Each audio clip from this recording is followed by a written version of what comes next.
qui est Robert Francis Prévost, devenu Léon XIV, l'Américain élu pour succéder au pape François. Ce jeudi 8 mai 2025, moins d'un mois après le décès du pape François, les cardinaux réunis en conclave ont réussi à se mettre d'accord. Avec le symbole de la fumée blanche, sorti de la chapelle Sixtine, ils ont annoncé avoir élu un nouveau pape, qui est l'Américain Robert Francis Prévost, devenu Léon XIV. Le 21 avril 2025, le Vatican annonçait le décès du pape François, à l'âge de 88 ans. Le souverain pontife, né Jorge Mario Bergoglio en Argentine, avait marqué son pontificat par une volonté de réforme, un style pastoral proche du peuple et une attention constante aux plus démunis. Sa disparition a plongé l'Église catholique et des millions de fidèles dans le deuil.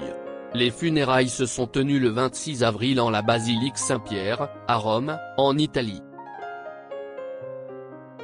Des chefs d'État et de gouvernement du monde entier avaient fait le déplacement. Parmi les personnalités présentes figuraient Emmanuel Macron, le roi Felipe V et la reine Letizia d'Espagne, mais aussi le président américain Donald Trump, dont la présence a particulièrement attiré l'attention.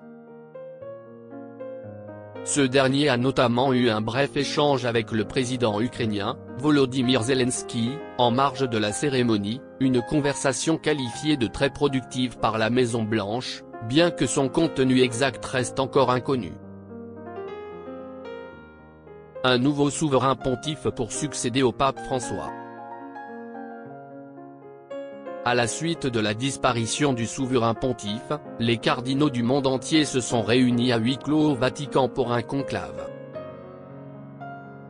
Ce processus, profondément ancré dans la tradition de l'Église, prévoit que seuls les cardinaux de moins de 80 ans participent à l'élection.